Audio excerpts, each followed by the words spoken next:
Untuk pertumbuhan ekonomi 2026 sesuai perkiraan kami adalah 5,33%. Ini kami sudah mempertimbangkan penurunan ekonomi global. Kita ke informasi pertama, pemirsa. Bank Indonesia memproyeksikan pertumbuhan ekonomi Indonesia mencapai 5,33% pada tahun 2026. Ya, perlambatan ekonomi global pada tahun depan ikut mempengaruhi proyeksi pertumbuhan ekonomi nasional.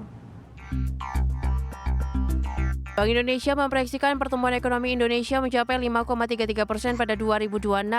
Proyeksi ini di bawah target yang telah ditetapkan pemerintah dan DPR dalam APBN sebesar 5,4%. Proyeksi pertumbuhan ekonomi tersebut berdasarkan perkembangan ekonomi global maupun domestik. Dalam rapat kerja dengan Komisi 11 DPR RI, Gubernur Bank Indonesia Peri Warjio menyebut ekonomi global pada tahun ini diperkirakan akan terjadi perlambatan pertumbuhan ekonomi, termasuk pada mitra kerja utama Indonesia. Sementara untuk ekonomi domestik, Bank Indonesia turut mempertimbangkan rencana dukungan Bank Sentral untuk mendorong pertumbuhan lewat penurunan suku bunga, hingga ekspansi likuiditas moneter dan makroprudensial.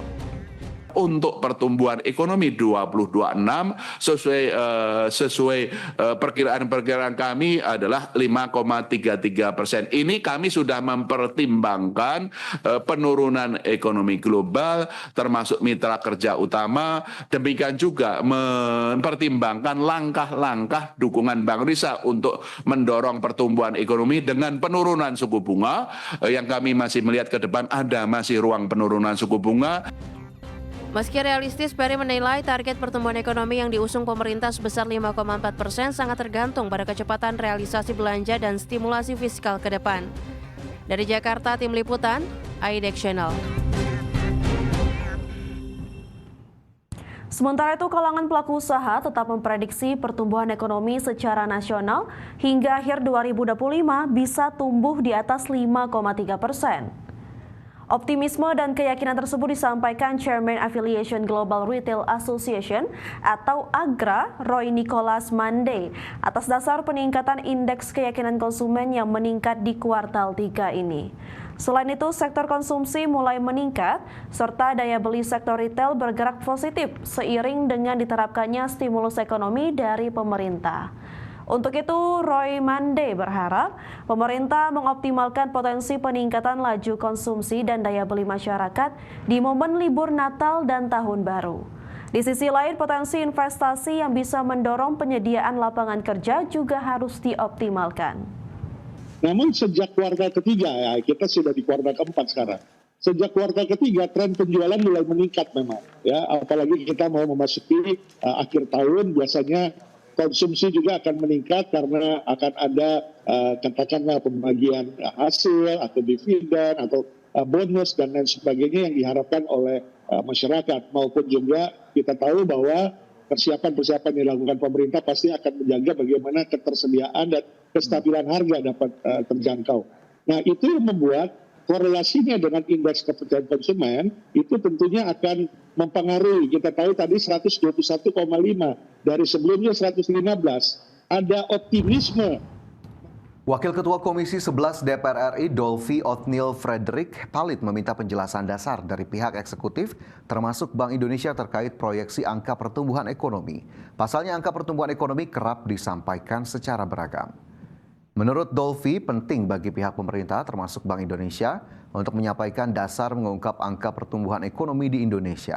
Terlebih angka pertumbuhan ekonomi yang diungkap seperti tak sesuai dengan kondisi lapangan. Akhir-akhir ini gampang sekali menyebut pertumbuhan ekonomi. 5,3, 5,4, 5,5, 6% dan sebagainya.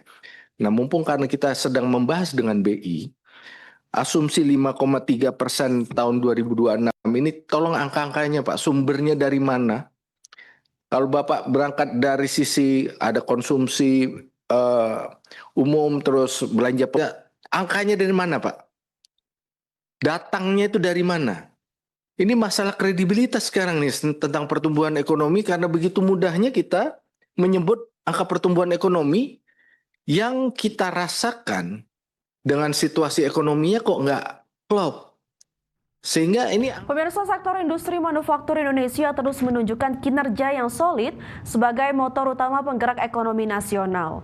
Pertumbuhan ekonomi tercermin kuat pada sektor industri kimia, farmasi, dan tekstil yang tumbuh 5,92%, lebih tinggi dari rata-rata ekonomi nasional.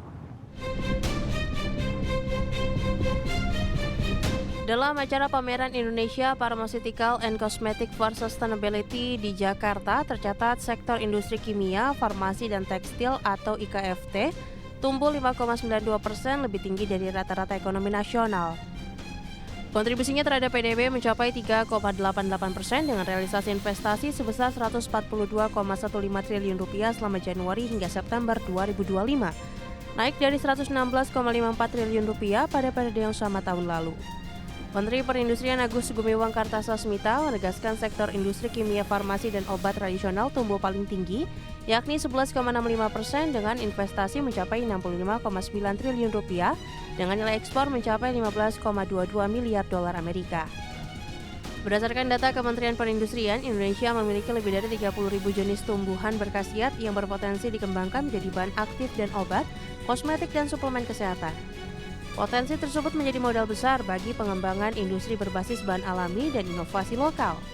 Dan kalau kita lihat dari kinerja perdagangan, ekspor dari sektor IKFT tercatat 35,25 miliar dolar.